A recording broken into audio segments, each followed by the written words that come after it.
प्रिय भाई और बहनों, आज पास्का का 5वां रविवार है।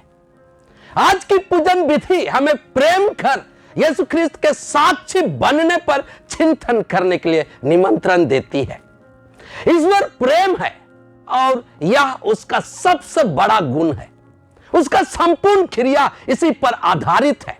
उसी प्रेम से उन्होंने हम सबों की सृष्टि की है और अपने सदृश बनाकर अपना इस स्वभाव को हमें दिया है।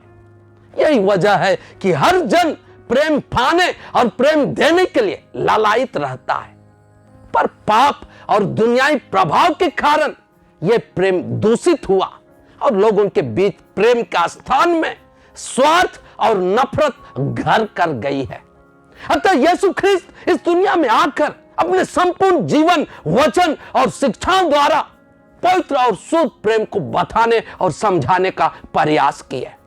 यीशु ख्रिस्त कहते हैं, जिस प्रकार मैंने तुम में प्यार किया उसी प्रकार तुम भी एक दूसरे को प्यार करो। यदि तुम एक दूसरे को प्यार करोगे तो उसी से सब लोग यह जान जाएंगे कि तुम मेरे शिष्य हो।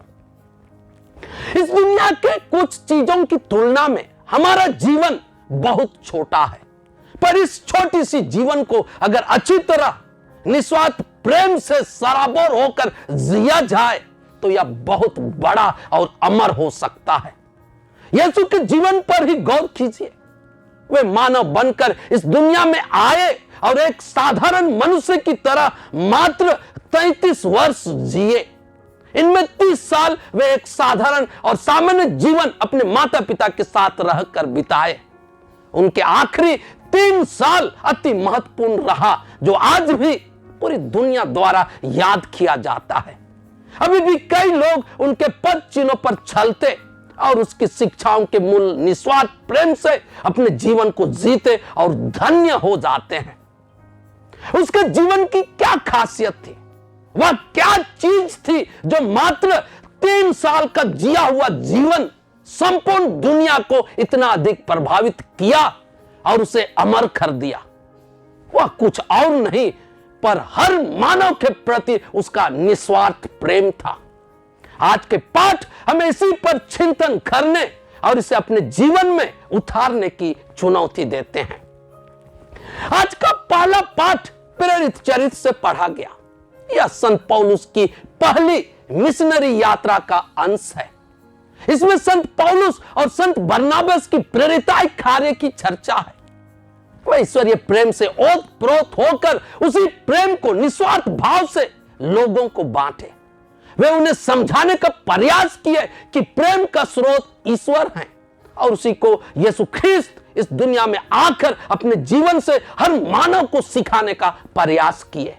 सभी कष्टों को सहते हुए जो उस प्रेम को अपने जीवन में लागू करेगा, उसके आधार पर जिएगा, वे ईश्वर के राज्य में प्रवेश करेंगे।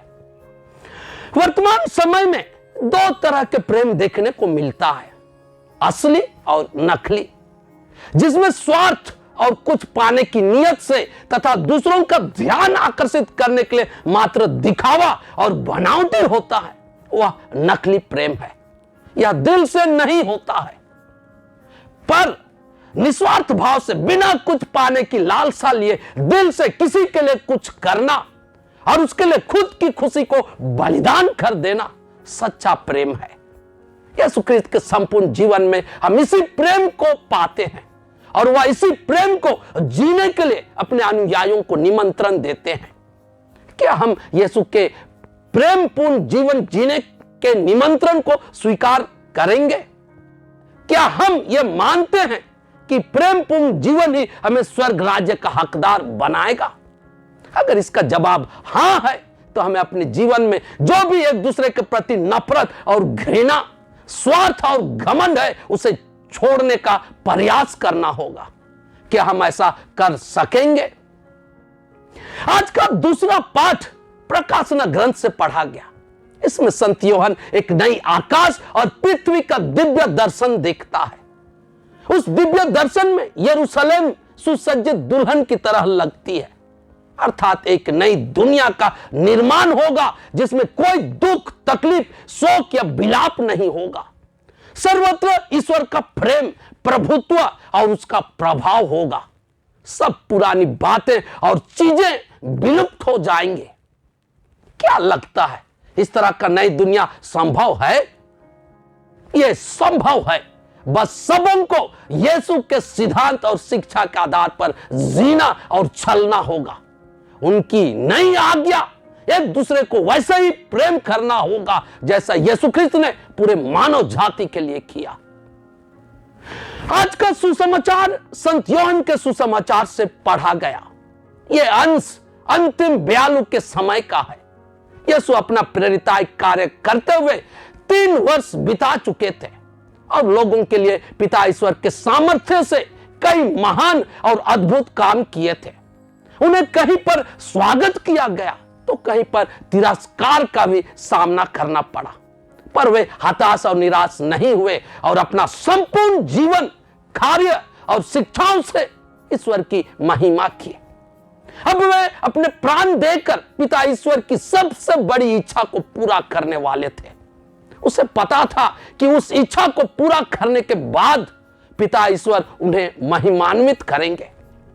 इसी बात को अपने शिष्यों को बताए, साथ ही उन्हें एक नई आज्ञा दिए जो वर्तमान समय में सब मानव के लिए जरूरी है। यह आज्ञा एक दूसरे को प्रेम करने से संबंधित है। यह हमारे लिए चिंतन के लिए 2 सवाल हो सकते हैं। पहला, क्यों यीशु इसे नई आज्ञा कहते हैं? क्या पहले प्यार करना नहीं था? यीशु के समय से पहले भी प्यार करना होता था, पर यह सीमित रूप से था। जो अपने हैं बस उन्हें केवल प्यार करना होता था, या उसे ही प्रेम करो जिससे बदले में कुछ मिले। अर्थात जो तुम्हें प्यार करते हैं उन्हें प्यार करो, और जो तुम्हारे शत्रु हैं या पराये या दूसरे देश या जाति के हों तो उनसे नफरत या घृणा करो।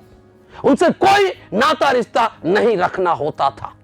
यीशु अपने शिक्षाओं में इस दीवार को ढा दिए और सबों से प्यार करने के लिए कहे, चाहे वे किसी देश या जाति या उम्र का क्यों ना हो। अतः यह एक नई आज्ञा बन गई। दूसरा सवाल, यीशु कैसे प्यार किया? वे हर इंसान से निस्वार्थ, बेशर्त और असीम प्यार किया, चाहे वे सबसे बड़ा पापी या दुष्ट या फिर सबसे बड़ा दुश्मन ही क्यों ना हो। किसी से प्यार करने में कोई भेदभाव या पक्षपात नहीं किए। उसकी प्यार की महानता को अपने प्राण देकर स्पष्ट किए। आगे यीशु ख्रिस्त कहते हैं, यही तुम्हारी पहचान होगी कि तुम मेरे शिष्य हो। हमारे राष्ट्रपिता महात्मा गांधी कहे थे, मैं यीशु ख्रिस्त को पसंद करता हूं पर ख्रिस्तियों को नहीं। गांधी जी ऐसा क्यों कहे? क्योंकि यीशु ख्रिस्त की शिक्षा और हमारे जीवन शैली में समानता नहीं दिखाई देता है। अतः आज एक दूसरे को प्यार कर ख्रिस्त का साक्षी देने के लिए हमारे लिए बड़ी चुनौती है। क्या इस चुनौती को स्वीकार करने के लिए हम तैयार होंगे?